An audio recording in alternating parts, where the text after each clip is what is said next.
Welcome to Mee TV news. నేను మీ మౌనిక. కాళేశ్వరం ప్రాజెక్టుకు సంబంధించి నిర్వహించిన మీడియా సమావేశంలో తెలంగాణ రాష్ట్ర ముఖ్యమంత్రి రేవంత్ రెడ్డి చేసిన వ్యాఖ్యలు హింసను, ఆత్మహత్యను ప్రేరేపించేలా ఉన్నాయని ఆరోపిస్తూ బీఆర్ఎస్ పార్టీ రాష్ట్ర నాయకత్వం ఇచ్చిన పిలుపు మేరకు రాష్ట్ర వ్యాప్తంగా పోలీస్ స్టేషన్లో ఫిర్యాదులు అందజేస్తున్న నేపథ్యంలో కల్వకుర్తి పట్టణ పోలీస్ స్టేషన్లో కూడా బీఆర్ఎస్ నాయకులు పిటిషన్ సమర్పించారు.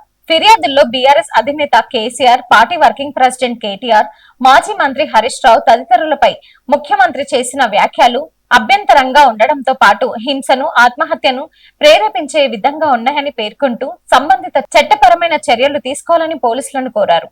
ఈ కార్యక్రమంలో కల్వకుర్తి మండల బీఆర్ఎస్ యూత్ వింగ్ అధ్యక్షులు వట్టిపు కిషోర్, కల్వకుర్తి పట్టణ యూత్ వింగ్ అధ్యక్షులు నక్క ప్రదీప్, మండల పట్టణ నాయకులు నీరాటి మల్లేష్, ముత్యాల రమేష్, శేఖర్, పరశురాములు, వార్డ్ సభ్యులు నరేష్, వట్టిపు గణేష్ తదితరులు పాల్గొన్నారు.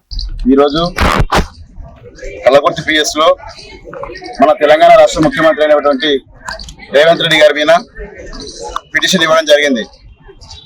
ఎందుకనగా ఇటీవల జరిగినటువంటి ప్రెస్ మీట్ లో మా యొక్క బీఆర్ఎస్ పార్టీ నాయకులైనటువంటి కేసీఆర్, కేటీఆర్, హరీష్ రావుల మీద తెలంగాణ ప్రాజెక్టుల సమీక్షలో భాగంగా తెలంగాణకు నీరు పారించాలని అడిగితే తెలంగాణకు నీరు కాదు పారించేది, మీ యొక్క రక్తం పారించాలి, మీ యొక్క రక్తం చిందించి పారించినట్లయితే మీ యొక్క శనిపోతుంది, ఈ దేశం ఈ రాష్ట్రంలో ఉన్నటువంటి మీ యొక్క అరాచకం పోతుందని చెప్పేసి బహిరంగంగా హింసాత్మకంగా ప్రేరేపిస్తూ మా యొక్క పార్టీ అధినేతను కించపరిచే విధంగా మాట్లాడేందుకు గాను ఈ రోజు తెలంగాణ రాష్ట్ర వ్యాప్తంగా బీఆర్ఎస్ పార్టీ ఆధ్వర్యంలో అన్ని పోలీస్ స్టేషన్ లో పిటిషన్ ఇవ్వడం జరిగింది.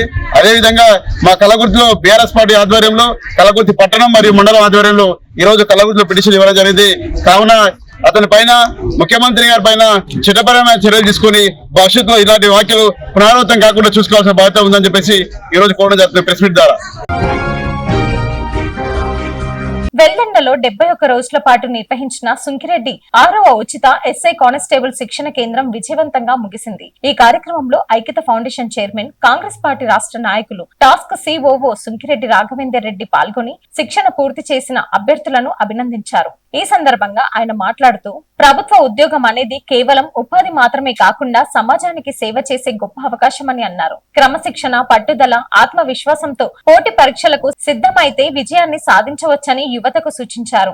భవిష్యత్తులో కూడా ఐక్యత ఫౌండేషన్ ఆధ్వర్యంలో స్కిల్ ఫ్యాక్టరీ ద్వారా ఏఐ, ఐటీ, భాష నైపుణ్యాల శిక్షణ కార్యక్రమాలు చేపడతామని వెల్లడించారు. ప్రతి కుటుంబానికి ఒక ఉద్యోగి లక్ష్యంతో యువతకు మరిన్ని అవకాశాలు కల్పించేందుకు కృషి కొనసాగిస్తుందని తెలిపారు. ఈ కార్యక్రమంలో అధ్యాపకులు, ఐక్యత ఫౌండేషన్ సభ్యులు, విద్యార్థులు తదితరులు పాల్గొన్నారు. రంగారెడ్డి జిల్లా తలకొండపల్లి మండలంలోని ఖానాపూర్ గ్రామ పంచాయతీ పరిధిలో కర్కస్ తండాలో అరుదైన ఘటన చోటు చేసుకుంది. రైతు, మాజీ సర్పంచ్ సభావత్ శారద శంకర్ నాయక్ దంపతులకు చెందిన పెంపుడు మేక ఒకే కాన్పులో 4 మగపిల్లలకు జన్మనిచ్చింది. సాధారణంగా మేకలు 1 లేదా 2 పిల్లలకు మాత్రమే జన్మనిస్తాయి. అయితే ఈ మేక 4వ కాన్పులో ఏకంగా 4 పిల్లలకు జన్మనివ్వడం స్థానికంగా చర్చనీయాంశమైంది. తల్లి మేకతో పాటు 4 పిల్లలు కూడా పూర్తిగా ఆరోగ్యంగా ఉండడం, అన్ని చురుగ్గా కనిపిస్తున్నాయి. ఈ అరుదైన దృశ్యాన్ని చూసేందుకు చుట్టుపక్కల గ్రామాలు, తండాల నుంచి ప్రజలు పెద్ద సంఖ్యలో తరలివచ్చి ఆసక్తికరంగా తిలకిస్తున్నారు.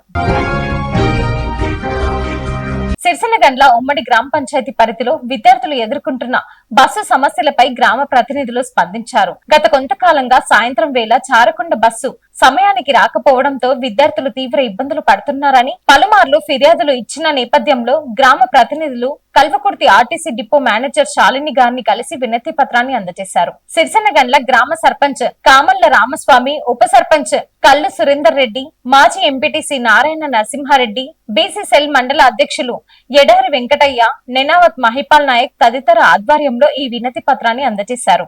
విద్యార్థుల భవిష్యత్తును దృష్టిలో ఉంచుకొని బస్సు సమస్యను పరిష్కరించి తగిన న్యాయం చేస్తామని డిపో మేనేజర్ శాలిని హామీ ఇచ్చినట్లు ప్రతినిధులు తెలిపారు. Thanks for watching.